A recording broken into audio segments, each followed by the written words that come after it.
and I went to Marvel, and it was just like a shitty environment there. It was just horrible. And I remember going to work and just being scared because it felt so wrong for me to be there. And they would let me. I mean, I had an editor. You know, I'm walking to the bullpen, and the editor's, you know, hey, what's up? What's going on for you? And then 2 feet away from me, and my back is turned, there's nothing going on for you. And it's like, why is this kind of, you know, anger in there? So and you know, you have to kind of, like, in the industry, you have to kind of beg for work.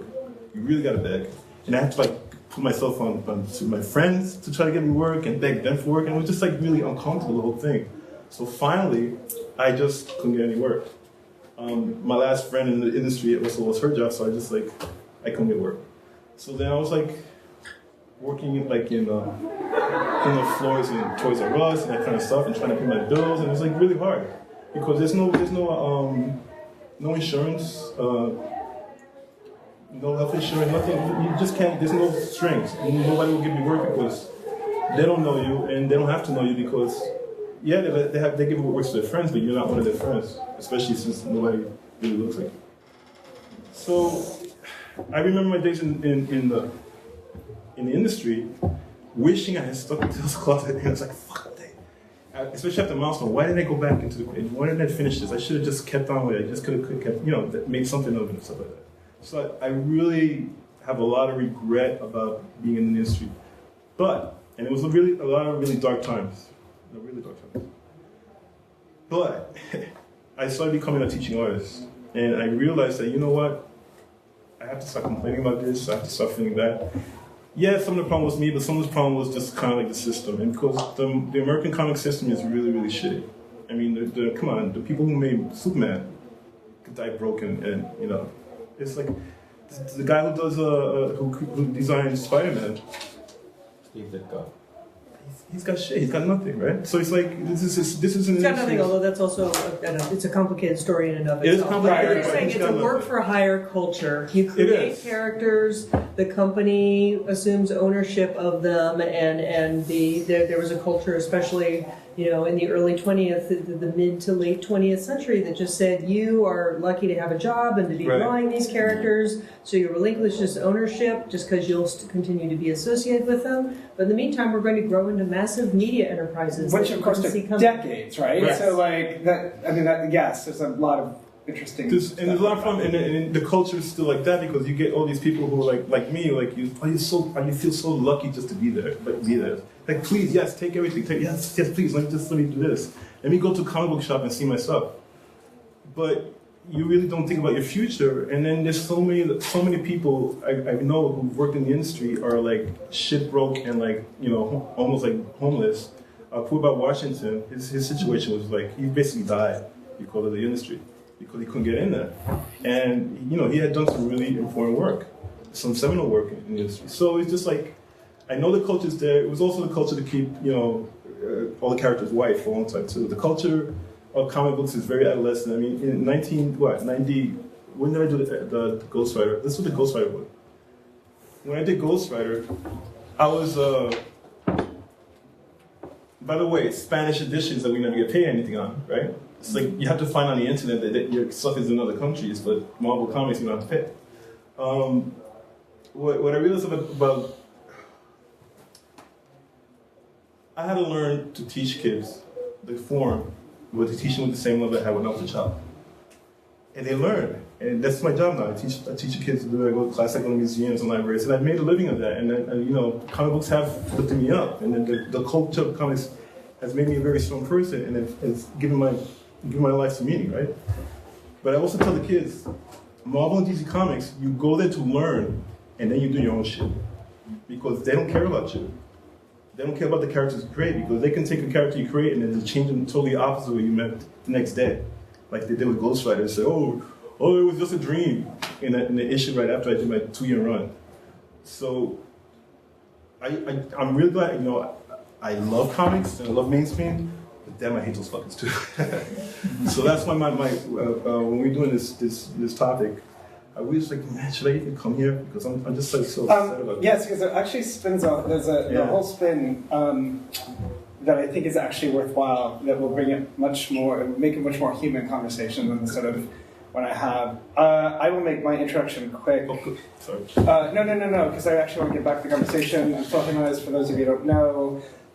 My experience in mainstream superhero comics, which I want to talk about what mainstream actually means, what that word is that we're tossing around, has actually been really extraordinary.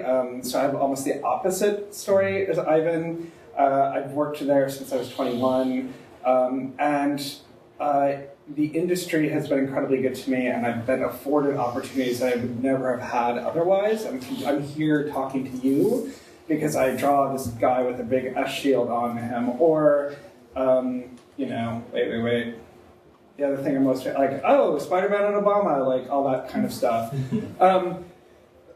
It's interesting, and again, so as we sort of dovetail into this discussion about the intersection between queer and mainstream, I've always seen myself partly because I'm a I said this in another panel, I navigate the world as sort of white cis male of a certain age and a sensibility, and so I think I have luckily avoided a lot of the hoo-ha that Ivan has, and I've connected with the people behind the scenes in ways that maybe others haven't. But it's also because I love this kind of stuff. The interesting thing to me about superheroes and the fantasy of superhero comics is that they were very important to me as a queer kid growing up because they were a source of escape and a source of fantasy, and they allowed me to imagine my life as something bigger and grander than what it was. And particularly the character Wonder Woman, it gave me, that character gave me, oops, this is why I don't like this computer. Oh well. Can you pull that back up? Yeah. Thanks. PCs. Yeah, I'm a Mac guy.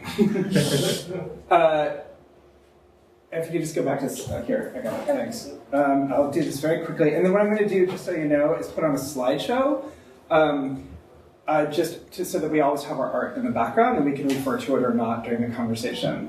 Anyway, I'm actually really, really lucky, but I've had a really good experience. I would say of my almost 25 years in the industry, about 20 of them have been pretty awesome.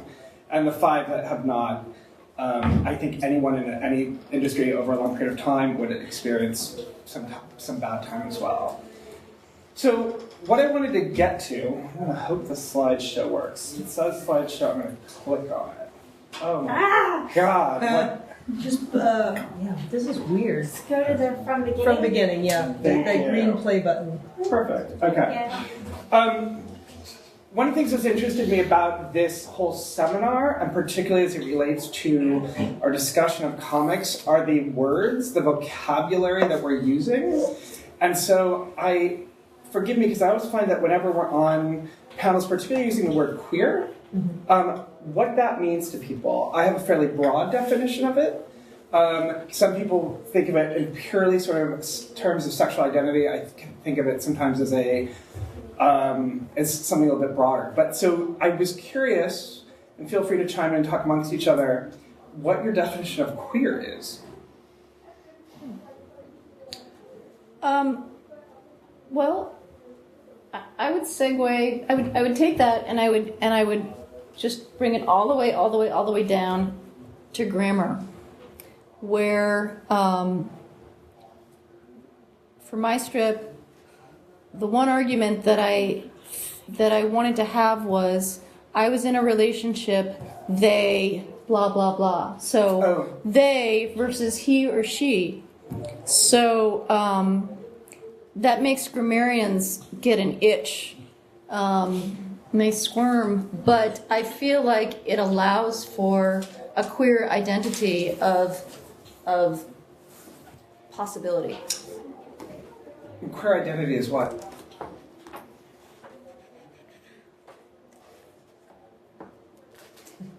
You know what? You know what I'm going to do? Pardon me. I looked at I'm actually going to narrow the scope a little bit. Well, and I want to. You let her take a crack at the answer, and then I have a follow-up. Oh, sure. We're not stumped. Something we to say promise. too. Right. Yeah. Because it's also about how it relates to comics. Like that was the other thing, is that sort of big picture and queer as it relates to comics. So go ahead. No. I mean, I please mean, continue. my answer to that question is I've had to, and I am first going to speak categorically of the notion of queer. I've had to evolve my definition. I am now officially old enough that I am no longer that like snot-nosed gay kid who is tired of intolerant. I have become one of those intolerant older people, and it used to be that queer to me just was first a slightly irritating term and then a blanket term so that you didn't have to refer to yourself as lesbian or gay or bisexual. You didn't have to like put like gender or preference label. You were simply queer. Having said that, I do kind of hang on to that, and it's part of why in a panel about Wonder Woman earlier today, I didn't really get to this in the panel, but I had reviewed this book by the two works on Wonder Woman and her creator, William Moulton Marston, who famously was in a sort of polyamorous marriage and famously introduced a lot of very sort of like, you could say, you know, proto-queer sensibility into Wonder Woman with notions of dominance and submission and notions of feminist superiority, not just gender equality. What irritated me about Berletsky's book is that he kept referring to Marston as queer. And I was like, you know what? I get it. But he wasn't queer. He wasn't, there was a particular way I put it in the review of both books that I wrote for Women's Review of Books, which since I can't remember my own writing, I have to reference. I said Berletsky argues that Marston and Peter, Harry G. Peter, were feminist, pacifist, or queer, at least the material they created was. And I said, you know, his living arrangement may have queered the boundaries of mid-century nuclear family dynamics, but the power dynamics were likely fallen heterosexual. He was able to pass. He was still a straight appearing, straight passing white guy. He was promoting his theories, but his personal arrangements were completely in the closet. His notions of love binding were completely in the closet. So for me, to narrow it down, queerness is also about preaching what you practice, like practicing what you preach and preaching what you practice, I guess. Isn't there kind of a defiant ownership thing going on, though? It was a pejorative. This is why I've had to, you know, review everything. Yeah, I mean, it was a pejorative term. Queer really means peculiar if you go back to the original meaning of it. It's true. And people called gay people and lesbian people queer because we were peculiar, different than the norm, whatever, the 90%. So to me, it's almost the same thing as black people using the N-word. It's okay for them to do it because they're taking ownership of what was once an insulting word, but it's not if it's said by the oppressed group. You know, so queer in a way to me was that. I mean, if somebody asks me, what am I, queer would not be the first word out of my mouth. I would certainly say I'm gay because I guess gay is also a word that ended up, I read about the origin of the word gay. I'm trying to remember what it was now, but it has less of a harsh connotation to it in general than the word queer. It's a happier sounding word. It certainly is. Just on the ear, it's an easier word. Yeah, it was a way. My mom used to use the word every once in a while to poke me when I was a little kid. What would she say? She would say, "Oh, are you feeling queer today?" And like, she tried to say it in the regular sentence, but she knew what she was doing. Oh, did she? So it's in that way, people. It's like the N-word again. If you're raised in a generation that's really young, like the civil rights era, when you hear the N-word, you really like that. But depends who says it and in what context. Well, now in any context, it still makes me go off. It just it's especially a cringe for word. generation, Absolutely. Right? But particularly when it's used against you, which I don't like. Yeah. But when you get the queer thing right now, it just seems to have lost that kind of like power, that kind of like the negative power, but also kind of lost a little bit of the all-encompassing kind of like brand of like 70s kind of like hip. To me, it's like very 70s hip. Gay, open kind of stuff. Now it's kind of like a brand name that people sell. They put the queer on it, and all of a sudden anybody can go there, and it has a certain type of feel. You know, you're going to get art that's similar to the 70s or to the 80s. A lot of black and white work, a lot of squiggly lines, a lot of hand lettering and stuff like that. So right now it's like a brand name. It's like queer is that, and this is what you're going to get with it, and it's selling very well right now. So it's a brand name to sell. Does it mean edgier? Well, that's a great question, which leads me actually talking about branding to the counter thing as it talks about this panel is what is mainstream. I had a really interesting discussion last night with Justin Hall about how to define that word. That's my next question. How do you define mainstream? What is it? The lines are blurred. I mean, mainstream. What's mainstream now? Look, you turn on any cable TV channel and you see shows. Supposedly, I guess you'd have to call Queer as Folk was a mainstream show. So was the L Word. So was 6 Feet Under. You know, all those things are mainstream, but they all have either gay content or focus. So, so the question was, and please chime in, because I'm just jumping in with all the stuff that Justin and I were talking about last night. Is mainstream a matter of numbers, or is it content? That's a really good question. That's exactly what I was thinking. I was thinking that now, these days, more and more, mainstream may refer to that particular entity that has the power to put this content out there, and that has the reach and the size of the audience, resources to put that content out there. But it can put out alternative content through mainstream sources. I feel also like it's like the venue, like the certain mainstream channel. If something's on PBS, it's never going to be mainstream. But even if it's like a big movie, if you have like True Lies on PBS. That's not considered a mainstream moment. It's just kind of like, oh, the PBS is showing one of these movies about direct, blah, blah. But if you put it on like CBS or HBO, you know it's going to be mainstream. So any of the queer content that goes into those venues, all of a sudden they move into that thing because it's going to be seen by so many people. So maybe about the number of people. I have shows on PBS, and I consider it very much mainstream. Which show? Oh, Arthur, Space Racers, this thing I just did. Lots of shows. And mainstream because of content or because of the numbers that... The numbers and the amount. Are they syndicated? I don't think you'd consider that syndicated. No. Arthur doesn't Arthur go to like a lot of different PBS stations? Yeah. But not only PBS. Only. Yeah. Okay. Yeah, and others. I never remember what I do, but a lot of stuff on PBS. I consider PBS mainstream, but it's a niche audience. I mean, let's differentiate the stuff at night. I mean, would you call Downton Abbey mainstream? And that is mainstream, isn't it? Yes. There you go. It's on at night, and people flock to it. I mean, it originated on the BBC, of course, but that's pretty mainstream. That's why I say the lines have blurred unbelievably in recent years in all media, I think.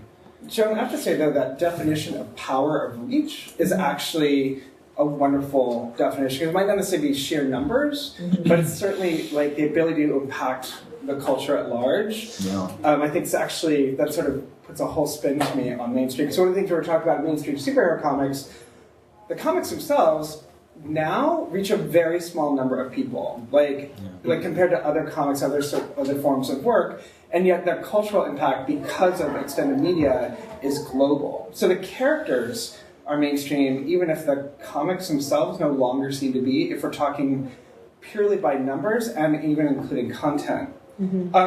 This gets into the politics of mainstreaming, but one of the questions I was thinking about is, does mainstream mean something different for, say, white straight guys than it does for gay people or people of color? Or, my question was, can you be othered and mainstream at the same time? Of course. Yeah, I was going to say, of course. More than ever. Because we are, I would say that each person's identity is not just their sexuality, it's their geographical location where they grew up, their socioeconomic history, the marital status of their parents. I mean, there are so many factors that create a calculus to an individual. So yes, you can at some time, I would say that mainstream is when you feel like you're inside, and queer is when you feel like you're outside. Well, and I think your particular experience is especially interesting because the rest of us, more or less, well, yours and Allan's really like Phil, Ivan, and I all work in the comic industry, which already has a little bit of a patina of other to it. It's a genre. You know, it's got a particular audience, it's got particular things, but you guys work, and you especially, Hillary, in newspaper comics, and that audience is not just for people that go to comic book stores. That audience is like people, anybody who picks up a newspaper. and sells to entire metropolitan areas. I mean, you can also make the same argument about comics these days in terms of people going and watching these comic book movies, but I'm talking about the original delivery format, the content that we're writing, your strips, and I know you've had to consider this for many years, which is why you had to have this thing with your editor, are going to oversimplify middle America to an extremely wide audience. So it's interesting to hear like how you think that might have evolved in comic strips, which I think of as really having had to target the mainstream. Because many years ago, I think we've talked about this, Allison was actually, wasn't she approached by King? Universal Press Syndicate. Universal Press Syndicate, back when Dykes to Watch Out For was really heating up way, way before Fun Home. Allison was really starting to get a profile, and Lee Salem or whoever it was at King Features came to her and asked her to do a comic strip, but it couldn't be gay. And you know, it was simple numbers. He just had to look at the widest audience possible, and it would have been a tremendous opportunity for Allison. I think she was kind of struggling at the time. It was kind of hand to mouth. It would have been like big, being like a syndicated cartoonist. She was like, you know what? It's not worth it. She turned him down. Yes. Yeah. Yeah. I actually have a question. Sure. I used to hear that there was homophobia in the mainstream comics industry. Is that still true? If by mainstream comics industry, if we're talking about mainstream superhero comics, Marvel Comics was notoriously homophobic in the 80s under Jim Shooter. It's sort of been well cataloged that they couldn't use the word gay until I think 1989, long after he left. There were no gay people in the Marvel Universe was the bottom line. My experience as DC was it was always, until I would say the mid-2000s, was an incredibly gay-friendly and queer-friendly place to work, primarily because of the leadership, which my experience is it was fostered a lot by Jeanette Kahn, and to a lesser extent Paul Levitz. You know, God bless him. I think there was a culture that they tried to create. I also think that there were certain others. I really do believe Neil Posner sort of made a difference and impact. Him being sort of aggressively out in the halls and having such an important position mattered. So my experience growing up at DC was extraordinary because I never felt, and I knew all these, talk about genderqueer, like in the 90s, that editorial department was young, multicultural, omnisexual, and like in a way I can't even describe, thinking about the sort of corporatization, the corporate culture now.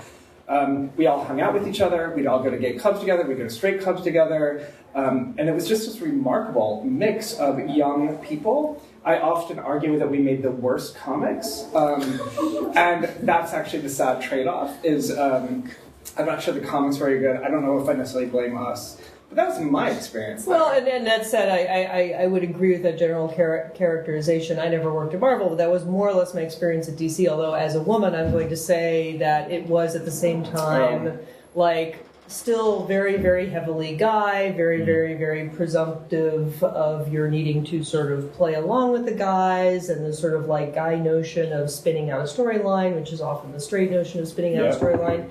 You know, personally, you would, the minute you got hired at the company as a woman, you would get hit on. I was out when I came there. I still got hit on. Maybe that was why, I don't know. And it helped to be out from the beginning. It was an environment where I felt I could be out. I mostly just didn't know any better. I'd already been out practically all my life, so it was like, here it is.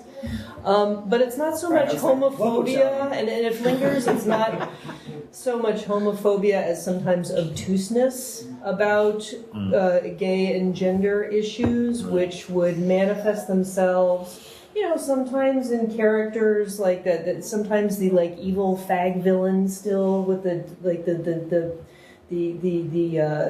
gestures creeps through every once in a while because they just don't think it through, and sometimes it's more conceptual.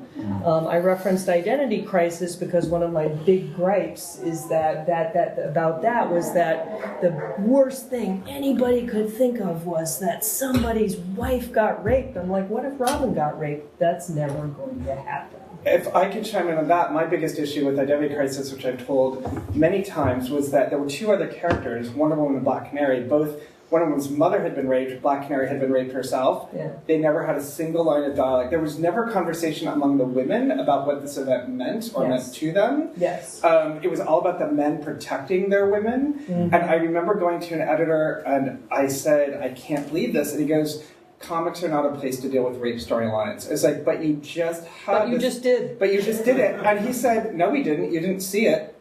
And I About obtuse. That's I not literally, comic. That's like, if obtuse. it's not on panel, it didn't happen, even though it very clearly was the driving force. And let alone, of course, the primary villain of that, other than the rapist, was the crazy ex-wife. Yeah. So there's, yes, so DC... Because she'd let a rape happen because women do that. Because women do that, yeah. They're really keen about that. But anyway, Yeah, it wasn't safe for me. I would go to DC more and more, and I just didn't feel safe in there. But when I worked with Milestone too, I mean, we knew to be in our best behavior around DC Comics offices. You just had to act a certain way, and because white people are scary. Yeah. And they have an inordinate amount of power against you if you kind of fuck up or say the wrong thing.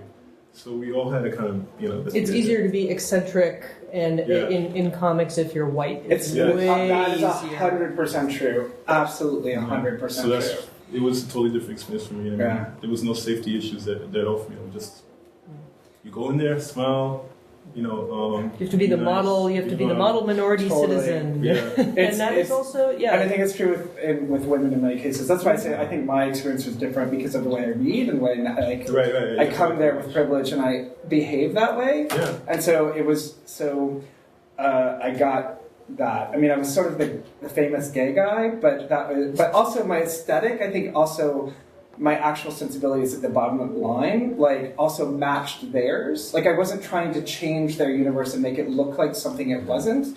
And I think... And that's the thing, it's their universe, right? And their universe is a certain way. But I remember when I did that panel in New York Con, and the quick comments that I invited you to, and I invited you as a Latino queer, and people say, he's not Latino. It's like, yeah, he is. No, he's not. It's like... What does that last name look like? Lithuanian? But you know what? That's a really interesting way because I've been invited to a lot of events to represent as the gay, either gay Latino or Latino, and then there become all these interesting questions about identity and what it means to be something, and does having a last name or simply because you're gay, does that mean you represent an entire community and you represent them well? You can even so how did it feel when I presented you as gay and Latino in that conference? That's 10 years ago. I still feel a little, odd because I think the notion of Latino, when you use that term, it implies a sort of, an experience that a cultural and ethnic experience, even a language experience that I don't have, I wasn't raised with. And so people are expecting to be able to hear stories and chat with you a certain way. A friend of mine, Agardo, sort of said something really interesting. He just said, but there are all sorts of experiences, and you're one of them. And I was like, okay, I'll buy that, sure. So it's still awkward to me because again, it feels like when we use identity markers to sell a panel or a pitch, there's an expectation that identity is formed in a certain way, I think, especially to a broad audience. So when you say Latino, that immediately evokes an idea of what that means. So it didn't feel safe to you? What? It didn't feel safe to you? I guess safe is the right word. I felt like there were other people who should be there. Yeah, it's not a matter of safety. You couldn't speak to it with authority. Right, exactly. Because because that was not my experience. My Spanish is shitty. I can't. So anyway, so it was not a matter of safety. Well, you're not expected to be on a Latino panel and speak Spanish. What? But I think some people do, and I think some people in Latino audiences expected that as well. Bad Latino. Right, bad Latino. So that's sort of how I felt.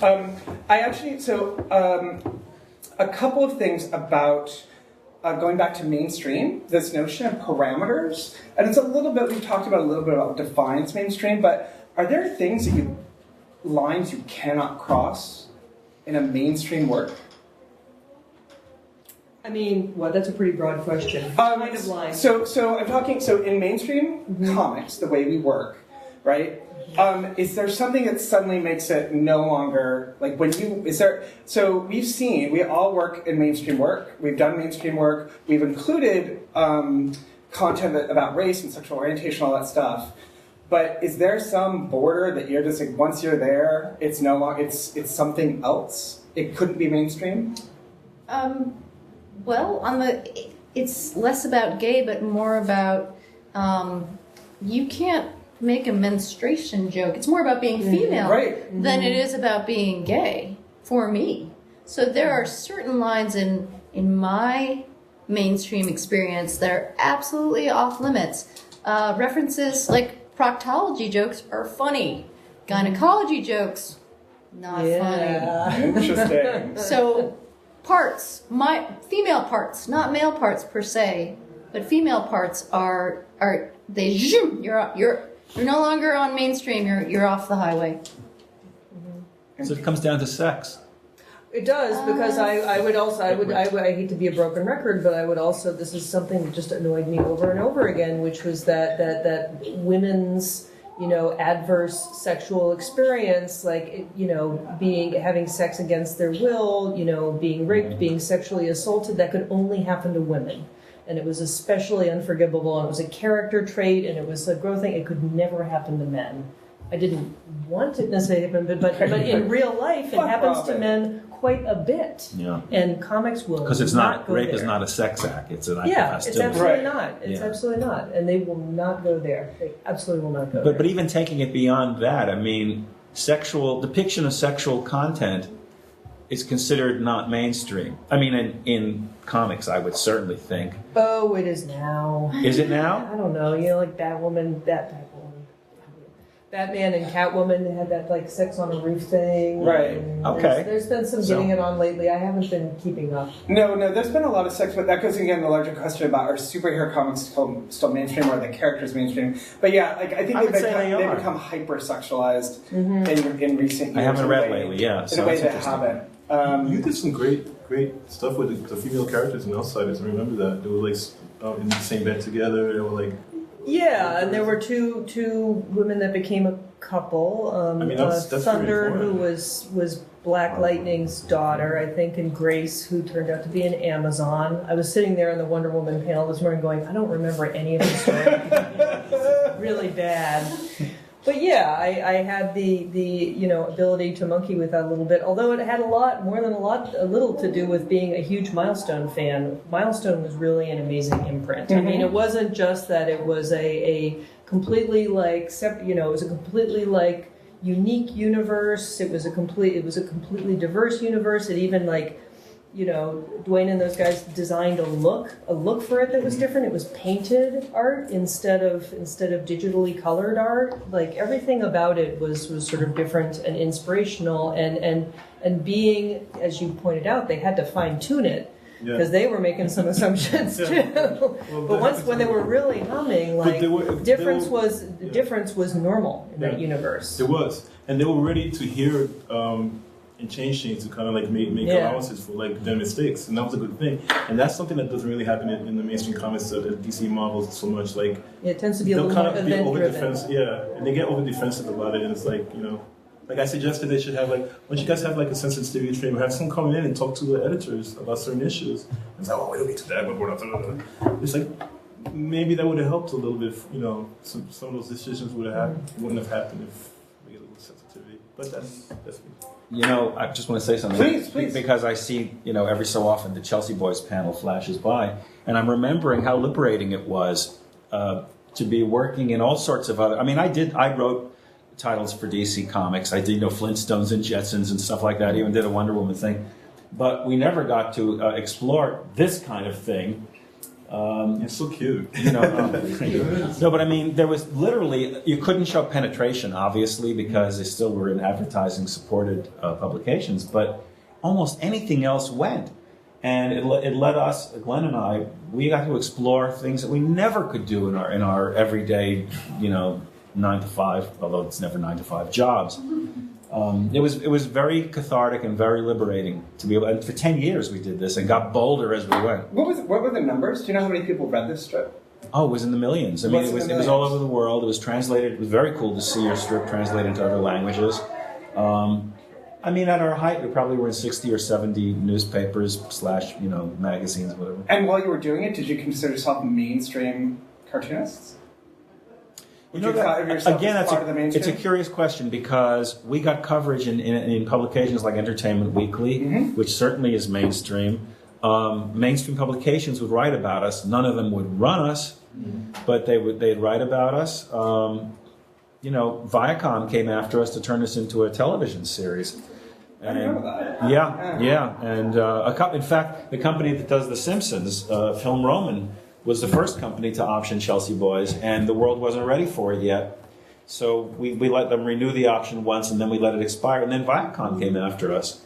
And the Logo Channel wanted to put us on as the first gay animated series, but they double-crossed us. Damn it! Yeah. Viacom, I'm shocked. Yeah. I can't believe it. You know what? They did it to everybody in that first wave. There were Harvey Fierstein was furious, Rosie O'Donnell was furious. Everyone was mad at them because they used us. They used us for publicity to launch the network. And then when push came to shove, they had no budget to do anything. Oh. So they let us along. And then at the last minute, we were supposed to sign a contract on a Thursday or something. And on a Wednesday night, I got a phone call. We're putting you in turnaround. The night before we were supposed to come in to sign the contract. So, anyway, my own little bitter. Right. That, which is, at some point I do want to get back to the notion of no matter who we are, queer or not, we all have these business stories, and I always they're like the very sort of human part of negotiating, particularly with megacorporate, conglomerates. I actually have kind of a positive question just to ask, or there's a spin to it. I'm thinking about yourselves as queer, gay, however you self-identify, whatever your hierarchy of identification is. As a queer creator, what's your favorite thing about working in a mainstream comic, or working in mainstream comics? What's the thing you really loved? Well, I guess to use a milestone, just being able, the fan letters. You get there, and there's like a whole pile of fan letters, and they're like loving you, and they're like saying, "Oh, this is great," and and I would get like gangbangers writing me letters about fate and say, "Oh, it's okay." It's like that was like beautiful coming in every month and just seeing that book, the letters, and the check going through it. The dinners we would have all the time, the camaraderie, that was a beautiful thing. I mean, I still miss it, but. I would say the reach of the audience, because as any creative person, you want people to watch, read, listen, whatever, to what you're doing. So if you know that 100,000 people are reading it, that's great. But at the same time, if you know that 10 million people are watching it or enjoying it, hopefully enjoying it, that's an incredible feeling. I like the feeling of when you get a lot of people reading it, but then you get one person, some teenager, saying, "This made a difference to me." Mm-hmm. That's the best. I would say that when I very first got syndicated, or when I first sold my first strip, getting the check was the most exciting thing, because it meant, oh, I do this, but I get money. And then that relationship has changed over time, and then it became getting the idea is that rush of juice, and then and that's still there, but then that slight little, you've touched somebody, that is, and you've got that access being in the mainstream, and to gently just, not gently, but just to push that goalpost farther away from 1950. Yeah, and I guess in addition to seconding both of those, that the reach is really, having that sort of reach and that power is really intoxicating, and having that ability at the same time, that very intimate ability to have somebody come to you and say thank you for saying that, is also taking that one step further to force people, not force people, but to push people's comfort zones. It's not just that people feel validated, but a Superman fan who never thought about, who never had lesbians in the superhero universe, suddenly the super cool police captain of the Superman universe is a lesbian, and frankly, even with homophobic fans who were upset about gay characters being portrayed, I loved that arguments would start over that. They were being forced to think about this stuff. Yeah. They were being forced to argue about it. They were being forced to like have conversations. It wasn't a safe, protected world for them anymore, you know, and that is pretty intoxicating in itself. I will say I just got the letter. Oh no, I was at Seattle Comic-Con. Some kid came up to me and was like, oh my god, your work meant so much to me when I was a teenager. And I still get that stuff, which is mind-blowing that the stuff that you put out can have impact, especially lingering impact. Like, because, you know, hopefully when you tell a story, someone will read it and sort of take something from it. But the idea that it can sit with those people for years, months or years, is actually extraordinary to me. Does it start to make you feel old? It makes me feel. Man. It makes me feel fortunate that I had a voice. Yeah. It really does. I mean, I feel a little old, certainly, but more than that, when I have those experiences, I think about.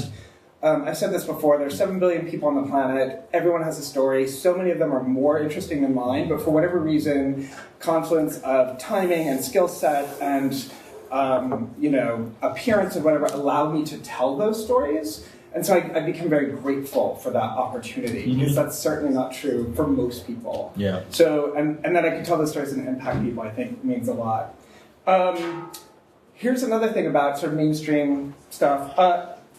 The way I wrote the question, I hope it reads, as a queer creator, what's the queerest thing about mainstream comics that you can think of? And how did it affect your desire to work in the medium? Meaning, before you were working, did you read something like, oh my god, this is so gay? Like something mainstream that was so obviously gay, and did it impact you, did it influence you to make you want to work in the business? Silver Surfer's body. Yeah? I mean, this was a guy with rippling muscles, not an ounce of fat on his body, and riding around on a surfboard, you know, and very homoerotic. Yeah. Even though he had a female lover who he was separated from. Very, very homoerotic. And he was different than everybody else. He was viewed as the other. People were afraid of him. I thought it was a metaphor for a gay character when I was in my teens and reading it. Yeah. I did, yeah. Do you remember? Are you doing the Silver Surfer point? No, he was Oh, okay. Silver Surfer. I Legion of Superheroes for me when I was a kid. Just the Jim Shooter stuff, ironically. Because wouldn't you like to know? I should write him a letter. I love You Jim should. Shooter. You really should. I'm gay because of you. Dear Jim And Shooter. just listen and wait for it. With the women, the female characters were just as important and strong as the male characters. Oftentimes their storylines were up front. Satin Girl and Triplicate Girl, and then Dual Damsel after the death and so that. And it was just this weird kind of like universe where people weren't really fucking each other. They were just kind of like there as equals. Mm-hmm. There was some kind of those glances they have at each other sometimes, but that was it. And especially Chameleon Boy and Brody, because you never know what Brody is like. What the fuck is Brody? Is a amoeba that can change his shape, but is Brody a girl? Because did he change his shape to a girl sometime? I mean, it's very, very. Color Kid interesting in that became way. Color Queen once. Really? Oh my. Wow. Did Wonder Woman inspire dykes around the globe? Well, I was going to say no. Yes and no. For me, World of Amazons. yeah, that's the broad strokes, so to speak. Yeah. But I was again saying in this other panel that because I was, not that much of a comics reading kid, like almost every other girl in the universe, but more so than a lot of girls, I did actually check the original Wonder Woman comics out of the library, and I was explaining in the earlier panel that I didn't identify with the character, but the strangeness of the stories, and the Marston stories are very strange, really appealed to me, and I think it was because I was queer on some level, and as I, became somebody who was professionally involved with comics and the character, that had a lot to do with the fact that she already lived in a queer world, and she sort of expected man's world at her best. She expected man's world to adopt to her, not the other way around. I would also cite characters like, Kirby's Big Barda. I also insanely loved because she was also somebody who was completely obtuse about what her role should be. Totally obtuse. She's like, all right, I'm a commander from another planet. I'm a commanding officer on a hell planet. I'm going to act that exact same way on Earth. I don't see a problem with it. And she had a mild-mannered, a little subservient husband, Scott-free, and it seemed completely normal. Did it inspire me to work in the business? Not so much. I would say that the X-Men that I went on to actually get into in the 90s did, because they were a much better vehicle for actual exploring, they were actually exploring sexual orientation. But all of those played a part. Wasn't there a famous coming out in a syndicated comic? Yes. What was the strip again? It was Doonesbury. Yeah. Doonesbury. No, but other than Doonesbury, for better or worse, someone's Yes. kid came out. Lawrence. Yes, How long Lawrence. ago was that? That was many years ago. 1990s. That was decades ago already. Yes. I'm afraid so. Yeah. It's a big deal. Lynn Johnston, certainly was. I was very proud of her for doing it, and it got a fair amount of pushback, but she was really good and really organic about it, I thought. Did the character remain part of the storylines in the They strip? didn't immediately kill him off. That's true. Can't really do that in syndication. Peppermint Patty and Mercy. Of course. Yeah. And the jockey girl, that was the character. I was like, nothing, me. And then her sidekick, Marcy. Yeah. Marcy. That's hilarious. Do you guys have questions? Hold on, because I asked because I have one last question. Too bad. Do you want this cupcake? Right, you got No. I have one last question that I wanted to open up. I wanted to open up to questions. I'm a tease. And this is sort of a weird question considering the panel we're on. Not that they're all not weird questions, but in discussing, particularly in the comics world, we divide mainstream and then sort of independent, and that division feels like it's blurring some, and it's really like there's some weird middle ground and there's a lot of crossover. But I was curious if you think that mainstream, do you think of the mainstream as artistically inferior? And do you think it has less to say to queer people specifically than alternative or indie comics? Since I'm in the most mainstream, capital M mainstream, I think that queer people have learned to be like bilingual in terms of how they can get meaning out of content that doesn't specifically speak to them. So we're good at that. I don't know that mainstream is artistically inferior. In a way, it has a different load to carry. So it might be an unfair comparison by my lights. That said, that also means that it's going to go a little shallower in terms of content than alternative might do necessarily. Yeah. So that you could maybe think of that as a form of artistic limitation. I'm thinking that mainstream is kind of like, if we're talking about comics, they're going to go away. They're going to, the way the kids are looking You at mean superhero comics? Or all mainstream? The comics, the paper comics, the books. They're just going to go away. It's going to turn into something different. Because the way the kids are seeing the things. And they're not paying that $5 for Batman, I'm sorry. And they're just going to keep getting, things that are digital, things that are... So the way the media's, like in Netflix and stuff like that, you can get all the episodes at once, it's going to turn that way. So... Are those not comics? There might not be comic books. I think comics. I think comics... They're comics, but they're going to be different because it's going to be like... You're going to do like a whole year in one thing. Sure. It's going to be more personal taste oriented. So basically, people who like this kind of stuff, they're all going to get that. I think that's going to open it up for the independent to become mainstream in a way, where everyone has their own little pockets, and you can pick from A to B. It's like when I go to Japan, you have like the soda machines, so you can just pick whatever you want. I think all that content's going to turn that way. So it might be a moot point if like the comic books, if we think they're the grandfathers of the new stuff to come. I think. I think right now there's a lot of work that's making commentary on the comics, the old comics. I mean, I got a grant to do basically my commentary. By the way, thank you for rejecting Amazing Girl because I actually used that as a basis. it allowed me to open it up and do something different from it. So if I had done it there, I wouldn't have had the chance. You know? Excellent. So Okay, now you can ask your question. Phil, something you and Allan have mentioned, I think some others about the blurring of lines. And my question is about relating that to creators. We've been seeing the Cuba My Revolution image up there. Mm-hmm. And I think Dean Haspiel is one creator who, in Billy Dogma, has a very queer sensibility, even though it's dealing with straight issues and he's a straight man. Mm-hmm. I think Grant Morrison is a writer who consistently has displayed gay sensibilities. And I think I've had a prejudice for a long time that a gay creator addressing gay issues and gay characters somehow had more legitimacy than if someone who didn't identify in that mode did. And I feel that less and less to the point with Zip at this point. And I was just wondering if that's something. I think that's evolved definitely. That you know there have always been straight allies of gay creators and gay storytelling and straight.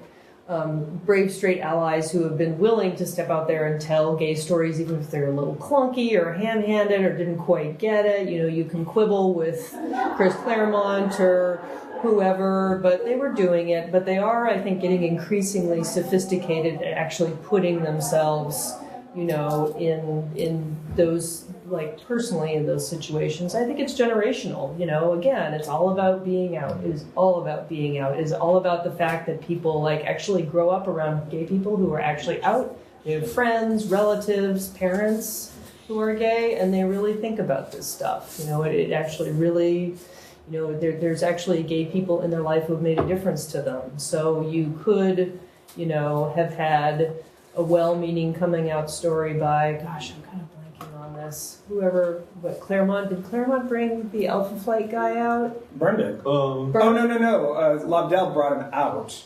I know Chris Cooper was editing at that time, right? Probably. Yeah. I don't. Yeah, it was. But Lobdell wrote it. Yeah. But I mean, Bird created him as a. I mean, he was obviously gay during Bird's Alpha Flight run. Right. It's like they did, you know, he did it from a place of, you know, I don't know where he did it from a place of, you know, just trying, but I think that even though I laugh at him when he says it, Greg Rucka is, openly I laugh at him. Greg Rucka is somebody who, like, refers to himself as, you know, basically a lesbian. But I actually himself queer, actually. He uses that does. word a lot. Whatever. Why I thought about And he's him. a good friend of mine. Yeah. But he does do the work, and he did grow up, you know, as somebody who felt like an outsider and queer, and you know, and just there's stuff in his personal life that I think does give him more authority, more ability to think through how Renee Montoya would come out and how her Dominican family would deal with it as a you know, heterosexually married white guy. And I think it's become more sophisticated. Doesn't it boil down to something very basic? A man can write a story with a female protagonist and not know what it is to be a woman, Sure. but still get it right. And a woman can write a story with a male hero I think that or But anti-hero. I think they're definitely because at least in my experience in superhero comics, the expectation is that a guy's just going to write. But if a woman or a gay person or person of color comes to it, they're going to write with a sensibility or an agenda. Right. I will say that if there's one sort of undercurrent that always kind of bummed me out, it's that. Yeah. Like, it would be so much easier, and it's traditionally easier, I think, for... I'm tossing out this name, I don't mean it, for Jeff Johns to introduce a gay character than for me, because for him, he's just the guy writing, right? Like, Yeah, that's a good example when Jeff brought out, what's his name in Green Lantern. Yeah, like, that's just the thing. You would have an agenda? Yeah, and there'd be like, well, this could be a little gay, this might be a little too much, right? Jennifer Campbell says that. She says she has this joke that a white man can write anything. Yeah, completely. That's it. Because they're just seen as writing, right? Like, it's not seen It's as the any... default status. Yeah, right? it's And the default, right, for That's sure. the feel I think what the editors and publishers have. Yes. We're in this golden age of superhero movies and television shows. I'm wondering what you all think in terms of how long it will be before we might see a queer main character in a superhero movie or TV show. And by queer, do you mean... Oh, main character. Main character. And there's Constantine-ish, but I didn't watch that, so I don't know whether or not the bisexuality was actually presented. No, they said they weren't going to do it, and then they were like, well, actually, yeah. They opened up with saying, like, we're not going to make him bisexual, and then they're like, well, actually, maybe we will, but then they didn't, and I think it was canceled. So. Which is why it was canceled. Yay, we never had to make that decision.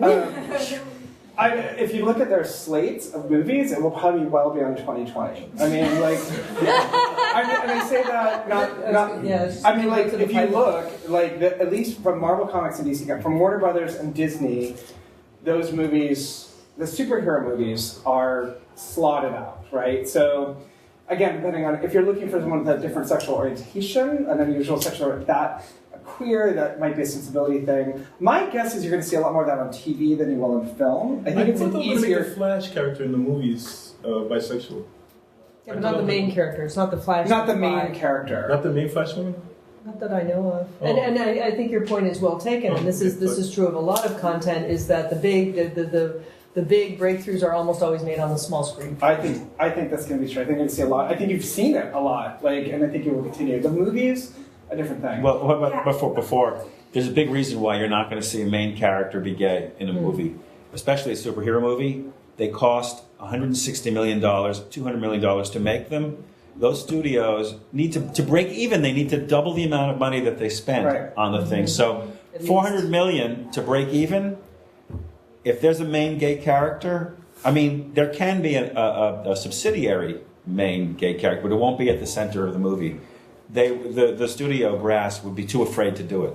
They wouldn't get their money back. There's a reason Make money. Black Panther and Captain Marvel are in wave 3 of those Marvel movies. I mean, the thing that strikes me about the success of those movies, which I've actually enjoyed from like a conceptual idea, that someone is able to transfer this soap opera narrative to film and link these, like just the sheer manpower that takes, woman power, whatever power it takes to do that.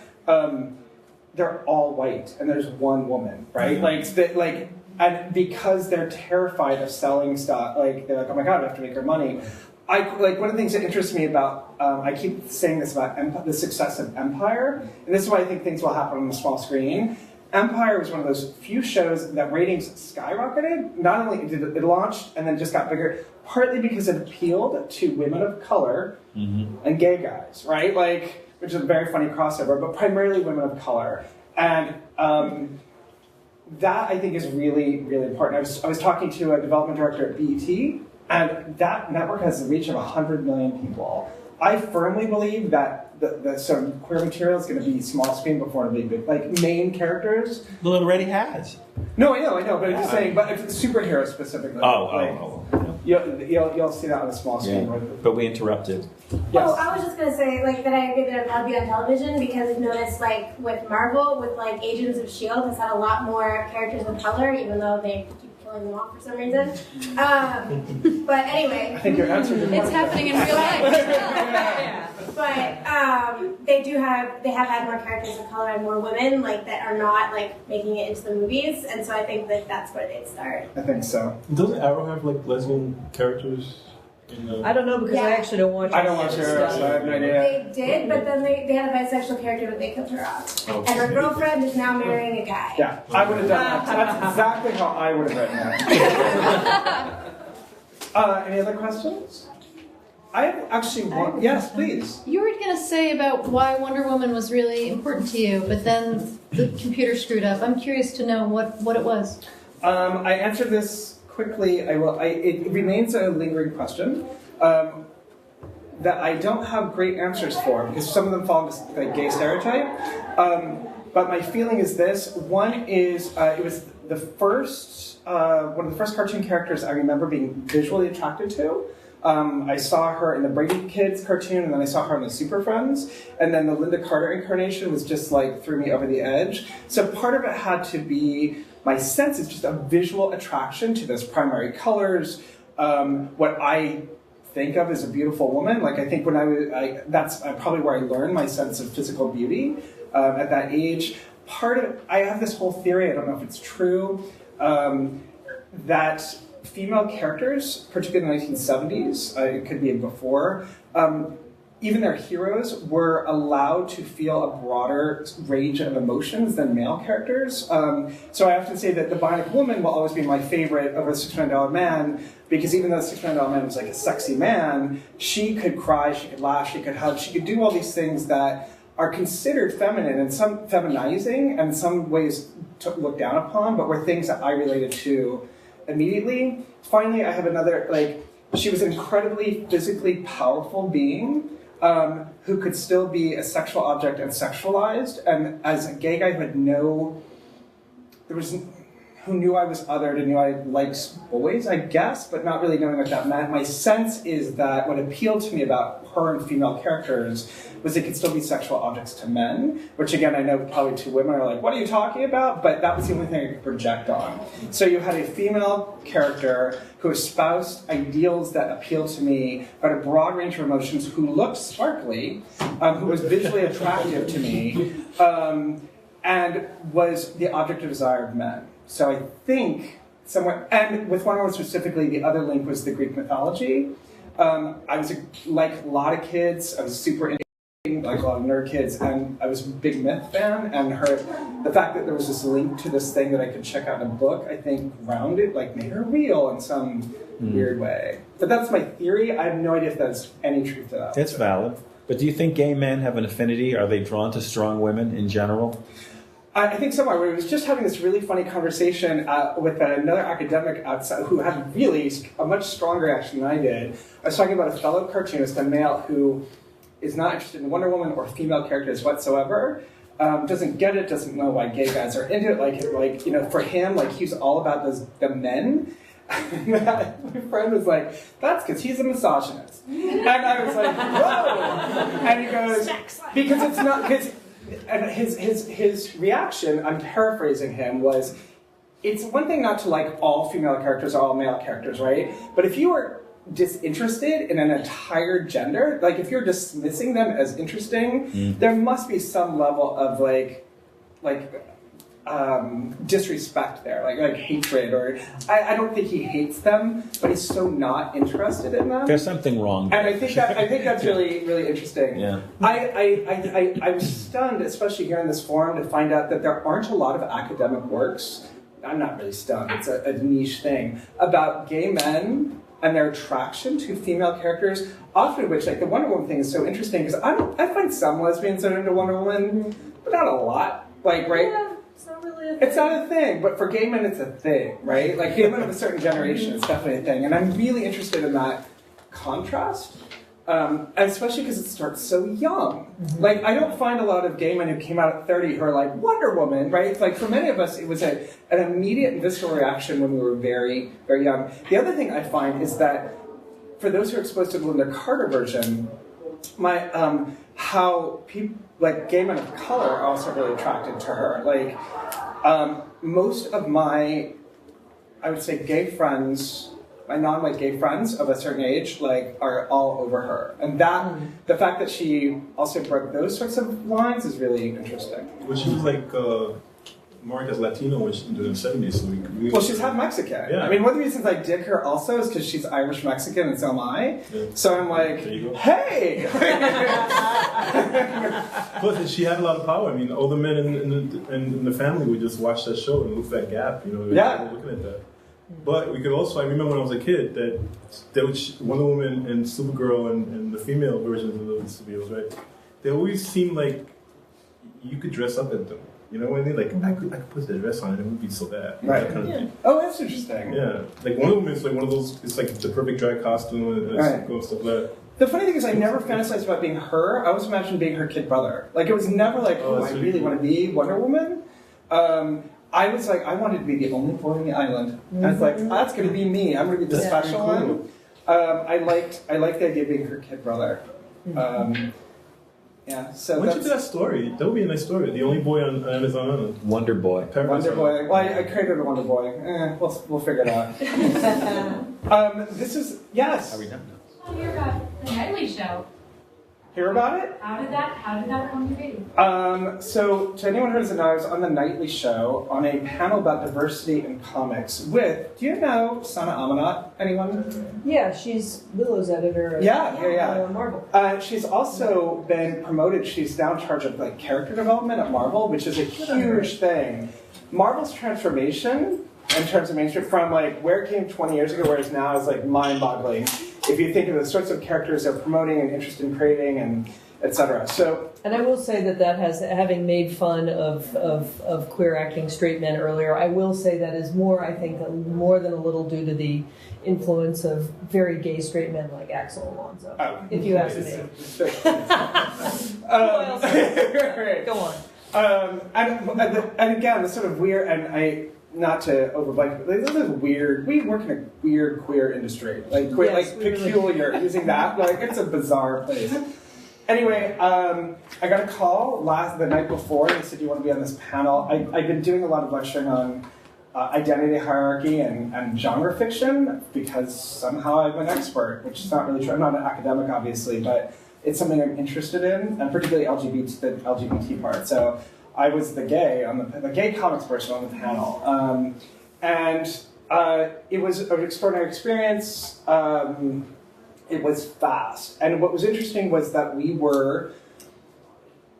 I did an hour prep interview, and then we did another almost hour and a half conversation, all the panelists. It was Sana Amanat, me, Jean Grey, who's this woman who has this crazy Twitter following, a black woman who's a super X-Men fan, and then this white comedian guy, who was strange on the panel about diversity in comics, but he was the straight white funny guy. And we talked about a lot, and we talked about racial representation, religious representation, gender representation, all these sorts of things in the industry, and it was a wonderful roundtable conversation that covered so many bases in this really, I want to say organized and very civil way, and we were all kind of into it. And then we forgot it was a comedy show. So we get out, and we're filming, and we're like, oh, that's right, this is supposed to be funny. The other thing is we were all prepped. We all had our talking lines, and we were ready to sort of get out there, and we're like, oh, we have 6 minutes.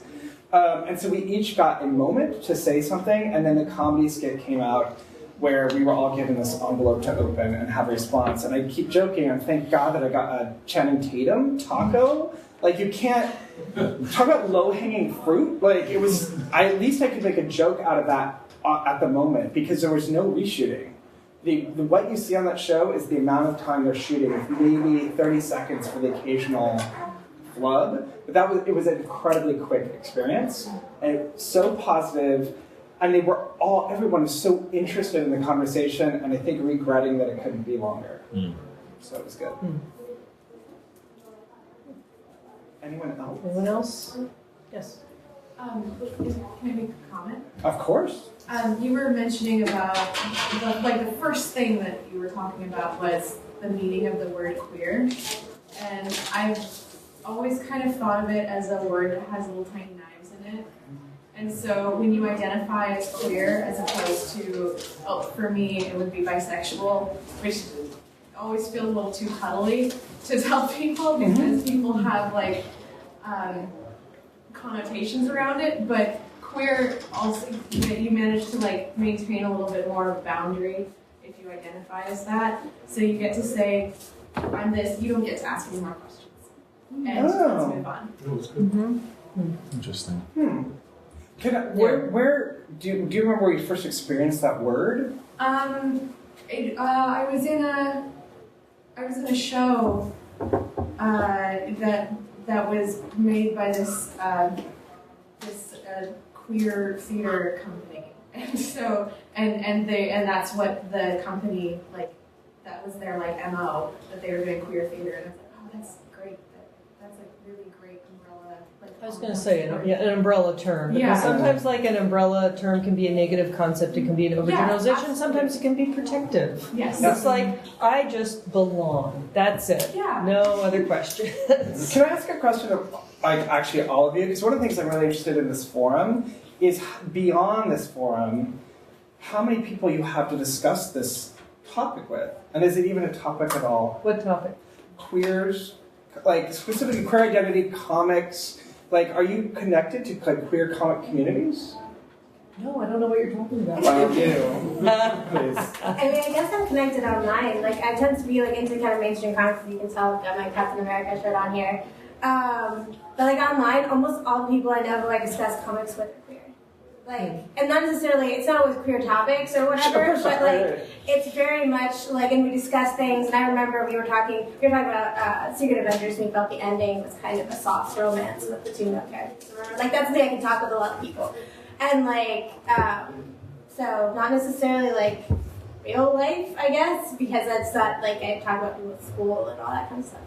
Like online, there's a lot of that. The reason I was asking, I'm sorry, it was just because on Facebook there was a group of people, of gay comic fans who were talking about how they couldn't talk, except for in gay forums, about their queerness as it relates to comics and genre fiction, because they felt so much pushback from non-queer straight people. And like, we don't want to hear about that, that's gross, that's icky. It might just be the particular list or forum, and you know, comics fans are crazy. Sure. But that's why I was just sort of curious here. Just That's crazy. true. Yeah, you're right. I mean, it's not be something I'd bring up when I was going to like my local comic store or something. Right. I also have plenty of friends. Basically, all of my friends are somewhere on the queer spectrum. But I feel like a large part of this is because all of my friends are not just fans, but also creators. And that makes it easy for us. Like, we have this discourse. It's awesome. We might meet, and our main thing is going to be watching anime and eating cookies, but it will always evolve into suddenly a 2-hour-long talk about the impact of like different. And like we'll talk about these things because that interests us. But I feel like a lot of it, the binding part is most of us went to the same art school. We're creators on top of being fans. We're like a fan forum. And they might have more trouble finding other people to talk to if there's not that binding perspective. Yeah. Oh, yeah, it's very similar. Most of the people that I spend time with are also creators, and I don't think I know any cishet people. No, I don't think I know any. So I have plenty of people to talk to about, but not so much the mainstream comics, so this is very informative. You know, it's odd with my students. When I first started teaching comics and stuff like that, I still know they're like 25 years old in my first class, and we still do things together. We have like events and stuff like that, and they're all so queer, and it's like, but it's just a sweet, generous, kind of open, and you know, there's straight kids in there too, and it's just like this beautiful thing. And I was so surprised, and I'm still like, what happened? It's like, What happened? It's like, what happened? They're like, I guess it was like randomly that they had this group of kids, and all of a sudden they just like stuck together, and they're all trying to do art and in the comics industry and stuff like that. And I'm just so like happy about it. It's just like this beautiful little thing that every time I see these like grown-ups now. So you're an awesome My teacher. queer- Ivan has No, they're my been queer an babies. amazing teacher for a very long time. You know, his people want to keep coming back to him and checking in. But yeah, it's cool to see. I just want to add really quickly that I find it really funny when people are like, oh, there's more than one token gay character or one token queer character. They're like, there's too many. It's just unrealistic. I'm like, you're just not looking. It's like every pocket is just Somebody like, says, people say that. Oh yeah, it's sort of like having too many women on the team. Right? Like if you introduce like the extra black person with Welcome, the sleeve, you're like, whoa, back up. Especially Too many since, like, white guys in that saying, movie. like, we tend to kind of like come together. Like my group of friends, like we're almost all like I'm not like not that there's not like a token gay character. Like we're all queer. So like I feel like that's what's more realistic. Well, I do think just as a sort of nerd moment, like I often wonder like if you made a team of all like gay characters, not would anyone read it, but because I always feel like there's a lot of pushback from gay people for fear of that. Like I'm not even sure what it is. Really, I don't know if they don't want to read that or whatever. They feel they sort of fear rejection. We're like, I know a few of my friends. We get together and we fight crime, and we look really good doing it, right? Like, and it just makes you think about homogenous teams, and if there's a value in that, if there's a danger in that, all that kind of stuff. Like, I want to see a bunch of lesbians fighting crime together. I've done that. Fighting crime. Fighting crime. Wow, Fighting we are at crime. the end of the day. There goes the Yes, English I'm language. fighting crime. I think I will end. We're inarticulate lesbians. Yeah. Lesbians. Wait, ILFC. ILFC. Right. Thank you all for coming, and please thank the panel.